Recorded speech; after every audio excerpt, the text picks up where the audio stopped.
And that's been interesting because I had a voicemail left on my voicemail last week from someone going through a leadership class, and they said I had to pick 2 people that I looked up to and tell them why. And so I'm leaving this to tell you why I love you and what I think of you and why I admire you, and to thank you for doing that. And I thought, how many times do we take time to really call somebody and leave a message, or to write a letter to somebody and say, I just want you to know you make a difference. Now, of course, when you're helping others, when you're helping get the word out, do you do the same thing, Donna? Do you force yourself to go ahead, and are those folks you could share with viewers, or is that something you keep close to your heart? No, I absolutely feel free to do that. Who are the 2 or 3 folks that have had that big inspirational? Maybe your children, maybe folks around you? Yeah, well, I'm very blessed with my family. You know, my father was the love of my life and a hero, and taught me a lot about pride, and that it wasn't money or a degree or where you lived or who you were kin to that gave you the ability to be proud of who you were. That it was when you did something you loved and you gave it the best you got. And Dad taught me a lot about that. He never had a lot of money to share, but he taught me a lot about holding your head up and the pride in it. And a person that probably would never know they impacted me the way they did was the mayor of Fredericksburg, Virginia, in my early business years, and it was Mayor Lawrence Davies, and he was also a pastor. And he carried himself with such incredible dignity. Always ethical, always positive, always caring. And when he prayed, it was like you were in the presence of God. Wow. And he was never ashamed to blend his spiritual beliefs with his work. Right. And that had an incredible impact on me, to see someone who was willing to do that. And it wasn't in your face. It was walking the talk. Right, right. So, is your dad still living, Donna? my dad passed. He did. That's how I ended up at the beach. Oh, my father passed, and I'm at 62 years old. And then I found out shortly afterwards that I had a degenerative eye disease and was going blind in both eyes. And then my best friend died. And I just kind of went through a really crash period where everything I knew to be real kind of fell apart around me. And I came to the beach to heal. And it was a wonderful, wonderful time here. And it's provided that vehicle very well, hasn't it? It has. It has been a great, great chapter for me. My first children's book was written here at the beach, The Red Bow, and that continues to be very successful, and I love it. And there's been a complete change in my speaking. The first 15 years of my speaking were really focused on how to be the best business person and how to carry yourself with pride and all the customer service techniques and communication techniques, and it was all business oriented. This chapter of my life has brought a much more spiritual focus to it, a slowing down, taking time to really look at what's important and what's universal and what matters. And it's brought a much more spiritual realm, a much more truthful realm to it. So it's been wonderful. fun. Donna, is your mother still living? My mother is here in Surfside with me. We ride the golf cart often and go yard siling every Saturday. She's enjoying having her grandson around. She is. She has fixed him 2 homemade meals that have been wonderful. She's traveling with me some these days. My mother and stepdad are in that chapter where health is starting to fail some. And it's a hard chapter when you're trying to take care of children that never really leave home. And then you have parents that their health is starting to fail, and the cycle of life kind of changes, and you become the adult taking care of them. Oh, yeah. And Donna, you know, one of our columnists, Betty Moses, 95-year-old father, has lived with her for a long time. Obviously, he wasn't 95 when he moved in, but he's 95 now. And to hear her go through those experiences in her column, in My Senior Moment, it's fascinating. I love it. And you know, it's a good thing to be near your parents in those years, because you realize everything that they have taught you. And I wouldn't trade these moments for anything in the world. Our culture doesn't do that very much. We move away from our parents, and our grandchildren don't get to know them as individuals and share that legacy.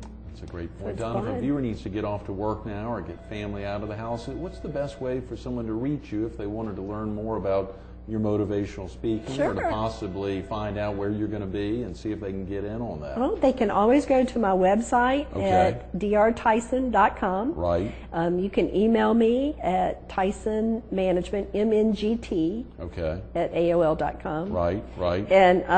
And I think I said the website wrong, didn't I? drtyson.com. No, Okay. you're right on there. Okay. Absolutely. I don't go to my own website very often. Or they can call me Okay, at good. 843-213-2128. 213-2128, a And local number. if I'm in town, I'm always at the beach at pre-dawn. So if the sun comes up at 6, I'm there at 6:45. I love it. When And, you were kind enough to leave the beach to come in here to be with us this morning at 7. So I think I thank still you have for a little doing bit of that. sand on my toes. I see it. I see it. Viewers can't catch it with this table here. Speaking of that, there's a book here on the table. We got about 5 minutes, Donna, and this Okay. looks like a great.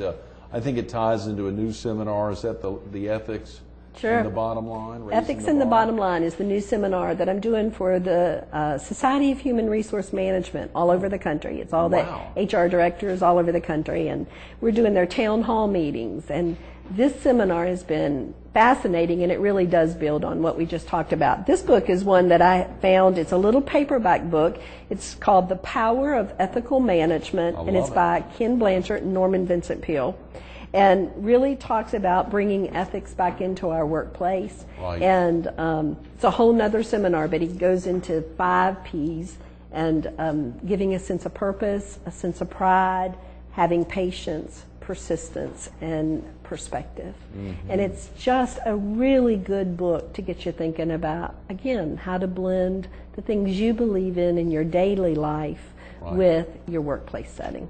And that's common with great motivational speakers, is to look back at other folks. Norman Vincent Peale, sure. obviously well loved. Kenneth Blanchard, well known, Absolutely. respected, and taking some of their, not ideas, but things they recognize and building on them or changing them. Or, I mean, does that happen for all motivational speakers? Yeah. Because the truth is the truth. Right. And you really start to be amazed at how many different people share the same truth through their own lessons in life. Yes. And it all starts to come together when you see so many successful people build their careers and their life philosophies on the same principles. Right. How exciting, Donna. It is. It's fun. I'm in a good chapter of life, and I appreciate so much you letting me be here with you and you've got a continue great to litany update. of wonderful seminar opportunity. I mean, speaking topics on your website. Sure.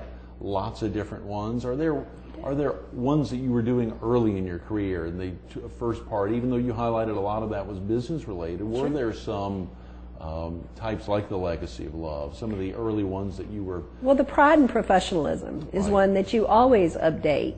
You always bring it current. And living here at the beach, the Riding the Crest is a great seminar because it really takes the lessons of the ocean and how the waves build and then break and compares them to our own emotional cycles in life and times where we're on fire and times where we're just pulling back. Now, would you ever take those, like the Crest, and take it to life to places like Davenport, Iowa? Absolutely. Or to places where it's almost difficult for them to imagine. Oh, but everybody dreams of the ocean. You can take the ocean with you anywhere you go in the country, and everybody wishes they could live here with us at the beach. Yes, and we're really living the dream, aren't we? Absolutely. That we can We're go here there in every Conway day. in the When's the beautiful last time setup. you were at the beach? Yeah, that's a great... It's a little early in the morning to beat me up on that early on a Tuesday morning. That's a great question. I know you do get out there a lot, which is why Every you go morning. every morning. Yeah. Every You morning. were It is literally- my reminder that it's a new day and that God's in control. And it's what I give back to God that day that's my give back. And you see God when you're out there walking on the beach. I guess you I see him all the time. absolutely You see him do. now, sure, but I mean I absolutely in a do. different way. It is my sanctuary. Right. For me, it's like the birth of a child. I don't know how you can go to the ocean and watch the sun rise and watch the waves, know exactly how far to come and see what God's created and not just take a breath that you're part of something bigger. Yeah, yeah. I got to ask you that because I was asked you. I told you that before we began. That idea, Donna, for you, who has done so much and made a difference on so many others' lives, whether it's this gentleman and all of his extended family there in Iowa, or folks up and down the East Coast or throughout the country. The impact of what can you imagine what you'd be doing if you weren't doing that and traveling around and really relating to others in a way. Be an evangelist. Yeah. If I wasn't a motivational speaker, Yeah. I would be. I went to school to be a missionary, Is that and right? I think I would still be doing that. And in my own funny way, I think that's exactly what God has me doing. I don't teach denomination. I don't teach religion, but I definitely talk about the gift of life.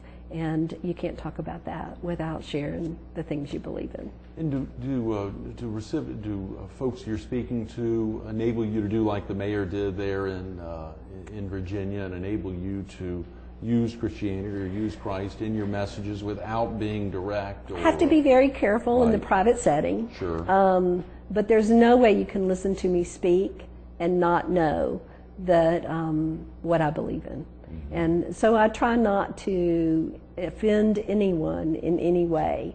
But if I'm going to speak from the heart and I speak my truth, you're going to know where I draw my strength from by the end of the seminar. That's great, Donna. Thanks so much for being with us. Thank you for letting me be here. You look great. I'll see you at the beach. Yes, absolutely. I may get out there tomorrow morning. Stay tuned to a little more of Donna Tyson, a national motivational speaker, coming up next.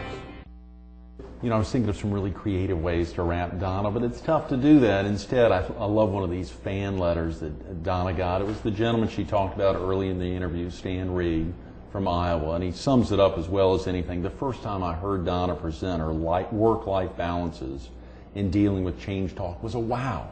I woke up early the next morning and thought, you know what? Every person that I personally care about needs to hear this talk. I figured if it cost me $10,000 personally for them to hear her message, it was worth it. Once I booked the date with Donna, I compiled the list of people that I wanted to invite. It included my immediate family, my siblings, my relatives, everyone that works in my office, friends, club acquaintances, and clients. We sent out about 400 invitations and ended up with over 150 people attending the event. I've been overwhelmed with all the thank you notes, letters, and calls I've received from those who attended whom she had a similar impact on. Many of those who responded noted they wish their adult children or spouses could have been there to hear Donna's inspirational message. Some of them have already contacted management level people in their workplace, suggesting they may want to get Donna in to help them with improving communications and dealing with change in their respective work environment. I've heard some great talks in my life, including nationally renowned motivational speakers, but she tops them all. She's a phenomenal communicator. Today is the day to book Donna. Now it's a non-commercial show, but still, today is the day to book Donna to share her message with all those people who you truly care about. Stan Reed, there in May of this year. How about it? Donna Tyson making a difference every day. Keep up the great work. God bless. Thanks so much for being here.